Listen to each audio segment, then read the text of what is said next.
If you always agree with the crowd, even in good times, you're already preparing your downfall. Seneca. You were told to be nice, to be polite, to never upset the room. So you made yourself small to keep the peace, and now you wonder why no one sees you. Too many men confuse kindness with goodness, and goodness with silence. You keep giving, but the more you give, the less you're respected. You say yes when your soul screams no. You stay quiet because you fear rejection. But what if your idea of being a good man is the very thing holding you back?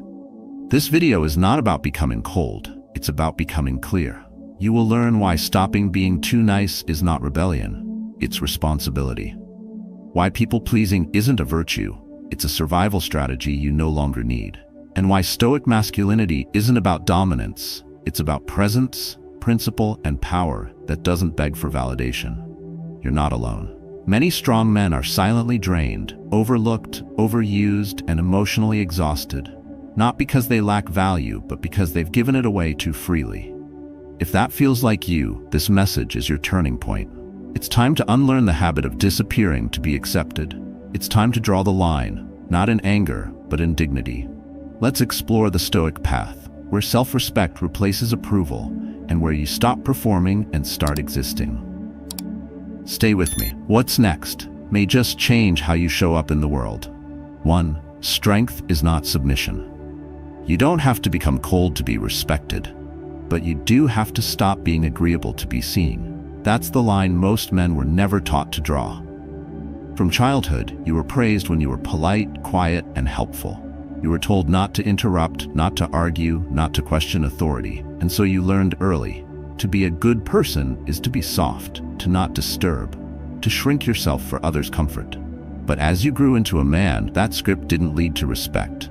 It led to invisibility. You've been taught that being good means being liked. But Stoicism says the opposite.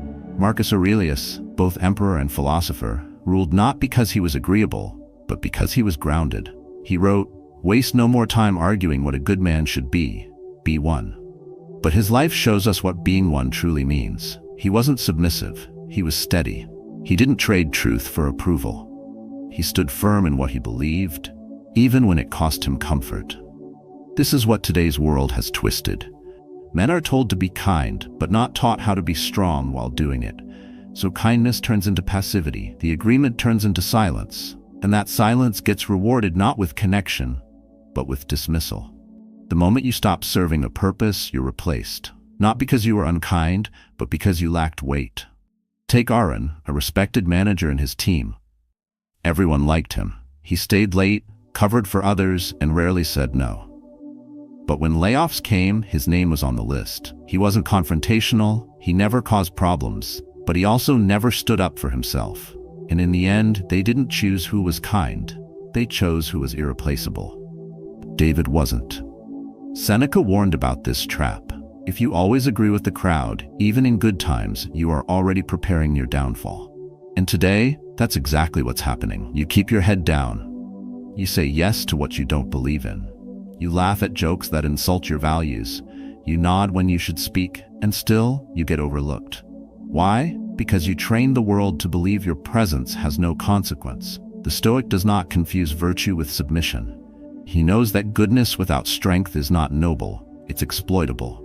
Real virtue carries boundaries. It commands attention not by shouting, but by being unshakable. A man rooted in principle doesn't need to beg to be noticed. His presence is enough. So what do you do now? First, stop thinking being liked is the goal. Replace it with being aligned. Speak clearly, not constantly. Be kind, but don't surrender your voice. Don't say yes out of fear. Say yes because it's your will. And if it's not, stand still. Let silence speak louder than agreement. You were not meant to be everyone's comfort zone. You were meant to be a man with presence, with weight, with consequence. Stop walking into rooms trying to be liked. Walk in with your values intact and let that be enough. Because if your goodness requires you to be stepped on, it isn't goodness. It's a quiet form of self-erasure, and there is no honor in that. 2. Kindness without boundaries is self-betrayal. You've been told that kindness is a virtue, that good men should be humble, agreeable, and patient. But no one warned you what happens when that kindness has no limits. when every yes chips away at your own truth, when being polite becomes a full-time performance. You've called it empathy, you've called it emotional maturity, but deep down it's not strength, it's fear. Fear of being disliked, fear of being seen as difficult. And in that fear, you've betrayed yourself quietly, one polite smile at a time. You weren't born to be pleasing, you were trained to be that way. Trained by the be nice corrections, the don't upset them warnings, the good boys don't raise their voices conditioning. Every time you lowered your tone to avoid conflict, every time you swallowed your opinion to keep harmony, a piece of your will, your prohairesis, as the Stoics called it, was handed over. What began as survival became a pattern that now defines how you show up in the world. You make room for everyone else, but there's never space for you. Picture this. You're in the room. Your boss asks you to take on more work again. You're exhausted. You want to say no, but your mouth moves before your mind can act. You nod, you agree, and inside a quiet resentment simmers, not toward him, but toward yourself. You drive home thinking, why can't I speak up? Why do I always fold? You tell yourself you're being kind, but that wasn't kindness. That was fear masquerading as virtue. Epictetus taught that if you say yes when your soul says no, you are not choosing, you're collapsing. Stoic philosophy doesn't honor obedience to fear. It honors reason, and reason demands boundaries. Marcus Aurelius didn't shape himself to others' expectations. He shaped himself according to nature, to reason, to clarity. He wrote, "If it's not right, don't do it. If it's not true, don't say it." That applies not just to morality, but to your own life decisions. When you agree out of fear, you give people permission to disregard your limits. And over time, they do. They expect your silence, they expect your yes. They don't see a man, they see a function, a resource. And when you're no longer useful, they won't thank you. They'll replace you. There's nothing stoic about being liked by everyone. There's nothing admirable about constantly suppressing yourself for the comfort of others. Seneca warned us that false humility is the worst kind of self-harm because it parades as virtue while poisoning your integrity. Stoicism doesn't demand that you fight everyone, but it demands that you stop fighting yourself. So stop calling fear by a noble name. Stop wearing your inability to say no like a badge. Instead, start asking, is this choice aligned with my values, or am I just afraid of disappointing someone? That one question can shatter the illusion of goodness and lead you back to clarity. You are not here to be palatable. You're here to be principled. And real kindness, the Stoic kind, begins when you honor your voice without apology. Because a man who betrays himself to be accepted isn't being good. He's being erased. 3. Earn respect through presence, not pleasing. If you disappeared tomorrow, who would notice? That's a brutal question, but it reveals something most men avoid confronting. You've built your identity around being helpful, agreeable, and easy to work with. You say yes, stay late, avoid conflict, and do everything right. Yet somehow, you're still overlooked, still unheard, still unchosen. Why? Because you made the mistake of believing that being likable leads to being respected. It doesn't. In this world, attention is currency, but respect is weight. And you don't gain weight by bending. You gain it by anchoring yourself. When a man speaks clearly without over-explaining, when he walks into a room and doesn't chase approval, people feel it. Not because he's loud, not because he's aggressive, but because he doesn't flinch. And in a culture that rewards performance, that kind of grounded presence is rare and powerful. Imagine a mountain. It doesn't ask to be noticed, it doesn't shout for validation, it doesn't move with the weather. And yet, everything respects its place. That's what Stoic presence feels like. It's not about being loud, it's about being unmoved. Marcus Aurelius didn't rule by pleasing Rome, he ruled by principle. He faced betrayal, war, and disease, but never begged for approval. His strength was not his title. It was the silence he carried while still standing tall. He wrote, "Waste no more time arguing what a good man should be. Be one." That line doesn't instruct you to perform. It commands you to embody. Epictetus, born a slave, gained respect not by force but through unwavering principle. His words carried weight because his life was aligned. His identity was not shaped by others, it was chosen through action. He reminded his students that people only believe what they perceive. And when what they see is a man who never sets boundaries, who avoids hard truths, who always plays it safe, they don't see virtue. They see softness. And softness, in a world ruled by results, gets discarded. The moment you base your worth on approval is the moment you start negotiating your dignity. That's why so many men today feel hollow despite being helpful. They've mistaken being agreeable for being valued. But value doesn't come from being easy. It comes from being intentional, being clear, being untouchable in your self-respect. The Stoics never told you to shout. They told you to be undeniable. There's a difference. One seeks permission, the other radiates purpose. If you want to earn respect, stop selling yourself through kindness and start embodying clarity. Stop explaining your every move. Stop managing everyone's comfort. Speak with less. Move with certainty. And when needed, say no with no drama attached.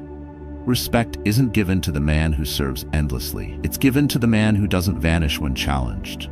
So stop asking to be liked. Start showing you exist, not through effort, but through principle, through stillness, through presence that doesn't chase the room, but grounds it. Because in the end, the man who's feared is often resented.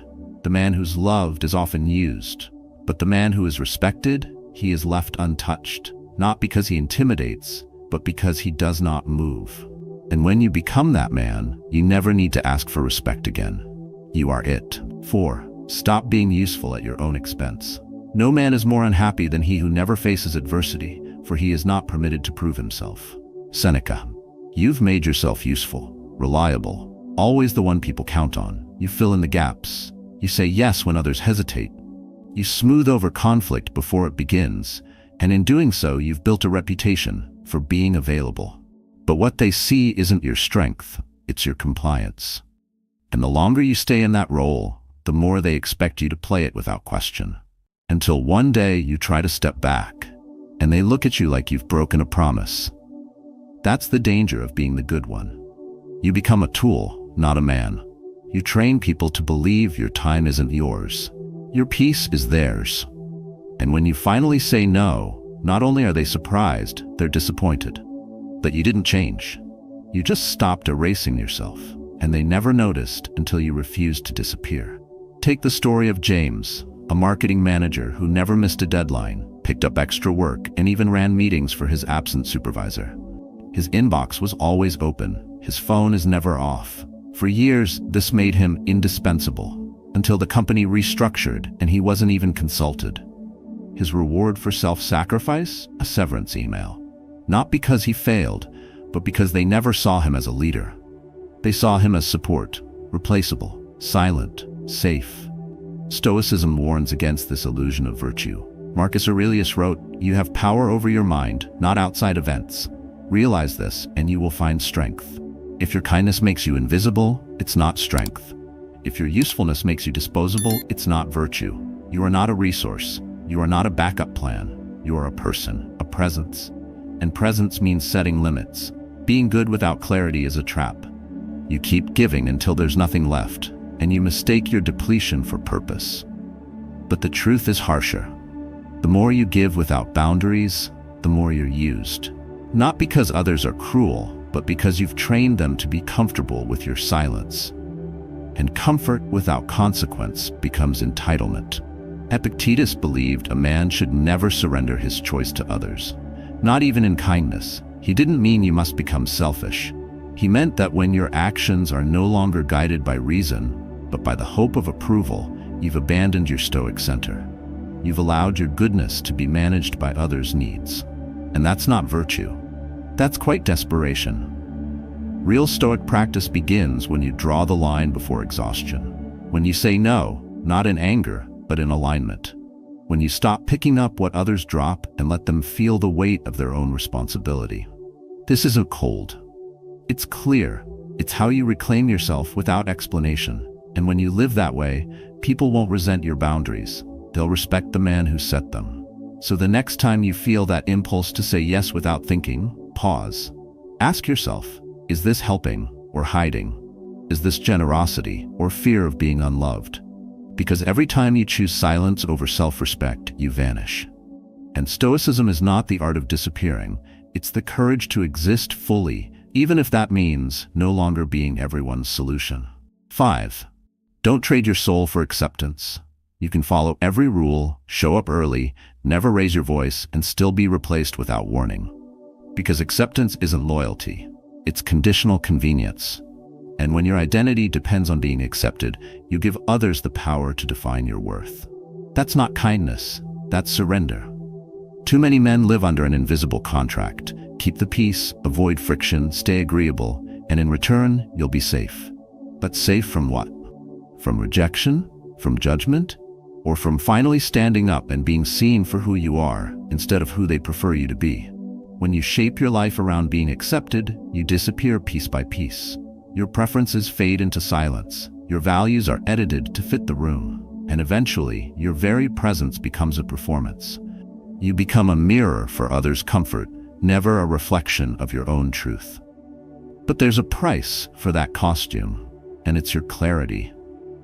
Because a man who can't say no isn't peaceful. He's in hiding. There was a time you spoke freely, acted on your instincts, and drew lines without guilt. But life taught you to negotiate with your integrity.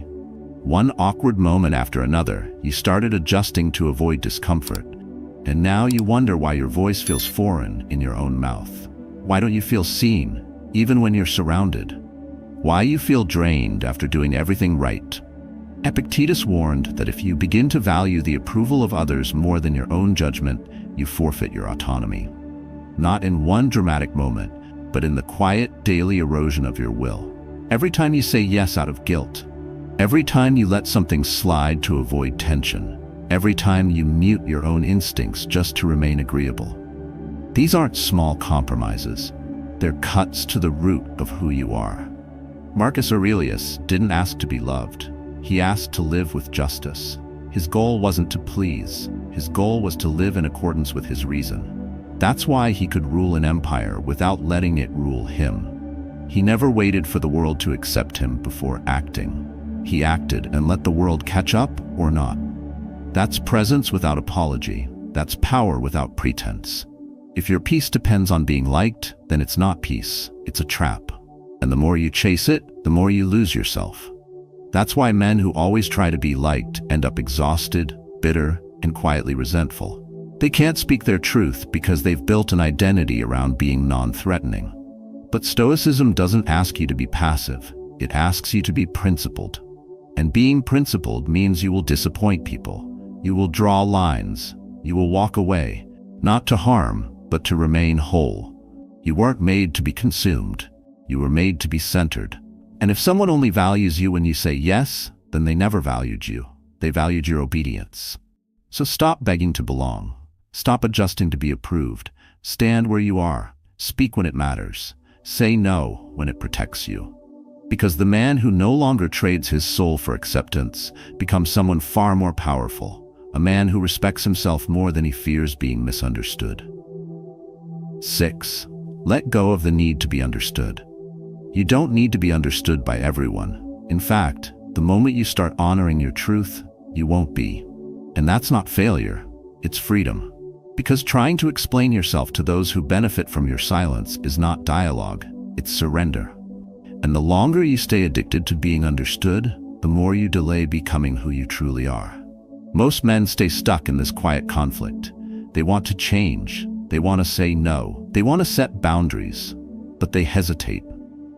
Not because they don't see the truth, but because they fear the backlash of becoming different, of no longer being the version of themselves that everyone found useful, soft, and agreeable. So they shrink again. They keep the peace again. They swallow the truth again. Until one day they realize they've built their life around a mask, and no one even knows the man behind it. Imagine this. You've always been the one who says yes, who listens more than you speak, who forgives even when no apology comes. You've been the peacekeeper in your group, the dependable one at work, the safe one in relationships. And the day you say, "I'm not available," or "I disagree," people flinch. They say, "You've changed." But you haven't changed, you've returned. You've stopped abandoning yourself to be understood. And now, their discomfort becomes your liberation. Marcus Aurelius never sought to be understood.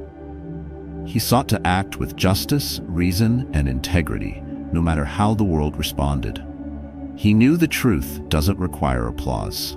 Epictetus taught that when you live according to your nature, you will inevitably face resistance from those who live according to expectation. That resistance isn't proof you're wrong. It's proof you've stopped performing. When you finally start setting boundaries, people will say you're difficult. When you begin to prioritize rest, they'll call you selfish. When you stop apologizing for who you are, they'll label you arrogant. But none of these reactions reflect you. They reflect what your silence used to give them. They're not reacting to your truth. They're reacting to the absence of your compliance. Stoicism teaches that inner peace doesn't come from being liked. It comes from living in alignment with your values.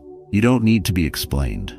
You need to be embodied. And that embodiment starts when you let go of this urge to justify your evolution. You are not obligated to remain the version of yourself that others prefer. You're not required to keep playing small just because your strength makes someone else uncomfortable. Let them misunderstand you. Let them mislabel your clarity as coldness, because the man who chases universal understanding chases a ghost. But the man who stands rooted in principle, who speaks when it matters and stays silent when it doesn't, he doesn't need the room to applaud. He doesn't need to be understood. He needs to be true. So the next time you feel that pressure to over-explain your no, to soften your stance, to make others feel safe at the expense of your own truth, pause. That's the moment you choose who you really are, a man of reason, not reaction. And that man doesn't beg for understanding. He earns respect through stillness. 7. Self-respect is your true freedom. There's something powerful about the moment a man chooses himself, not out of pride, but out of clarity. When he finally stops bending for approval and starts standing for principle, the shift is subtle, but permanent. He speaks less, but his words carry weight. He smiles less, but his presence calms the room. He's no longer driven by the need to please. He's anchored by self-respect. And that is where real freedom begins. At first, it might feel unfamiliar, especially if you've lived most of your life being the good guy. The man who stays quiet so others feel comfortable. The one who says yes out of habit, not conviction. You've been applauded for your patience, praised for your kindness, and admired for being agreeable. But none of that admiration ever turned into respect. And deep down, you know why. Because you were never being respected, you were being tolerated. And what they tolerated was your disappearance. Real self-respect doesn't come from what others think of you. It comes from what you refuse to compromise, even when no one's watching. It's built in the moments you say no without guilt. In the moments you choose silence, not because you're scared, but because it's not worth your peace. In the moments you walk away, not because you're weak, but because staying would mean betraying yourself. Take the story of Daniel, a quiet man who always played the peacemaker in his family. He mediated every argument, absorbed every insult, and smiled through disrespect for years. They called him the glue, but he wasn't glue. He was a buffer. Until one day, after another long dinner of biting his tongue, he stood up, said nothing, and left. That night, for the first time, he didn't apologize, and he slept like a free man. Seneca warned that a life without adversity is a life untested. But what if the adversity is internal? What if the real test is whether you can stop trading your values for harmony? You can stop shrinking just to keep others comfortable. The Stoic answer is clear. Dignity demands friction. If no one pushes back when you draw a line, it means you haven't drawn one. You've just hinted. Marcus Aurelius never sought to be feared or adored. He sought to be just, to be firm in what he knew was right, regardless of the outcome. That's Stoic freedom, not the absence of conflict, but the refusal to be controlled by it. You can be calm without being compliant. You can be kind without being consumed. So here's what self-respect looks like in action. You stop explaining your boundaries. You stop managing people's reactions to your truth. You stop apologizing for your clarity. And you stop chasing peace by sacrificing yourself. Because built on self-erasure isn't peace, it's paralysis. The man who respects himself commands a different kind of energy. Not loud, not dominant, just undeniable. People may not always like him, but they always feel him. And that's the man you were meant to be. Not the agreeable version they preferred, but but the real version they were never ready for. And once you become that man, you don't need to chase freedom.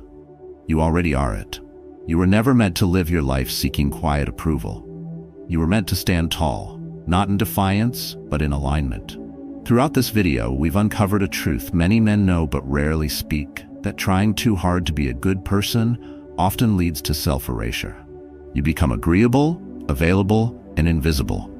And in that silence, you lose your presence. But Stoic philosophy offers a way back, not through rebellion, but through reason. Not through anger, but through discipline. Marcus Aurelius, Seneca, and Epictetus never asked us to perform virtue for the world. They taught us to embody it. And true virtue demands that you hold your ground with clarity, protect your energy, and stop pleasing others at the cost of your own self-respect. Start today with one small shift. Say no when you mean it. Speak when something matters. Set emotional boundaries without guilt. Respect your time like it's your most valuable resource, because it is. And if you feel resistance, good. That means you're no longer available for manipulation. That means you're beginning to carry weight. You don't need to be harsh. You need to be honest. You don't need to be cold. You need to be calm. This is what Stoic masculinity looks like, anchored, focused, and untouchable in principle. It's not about being liked. It's about being real. So ask yourself, what would change in your life if you stopped trying to be good and started choosing to be grounded? Think about that. Reflect on it. And if this message spoke to your experience, share your thoughts below. Your story might be the exact mirror another man needs to stop hiding and start becoming.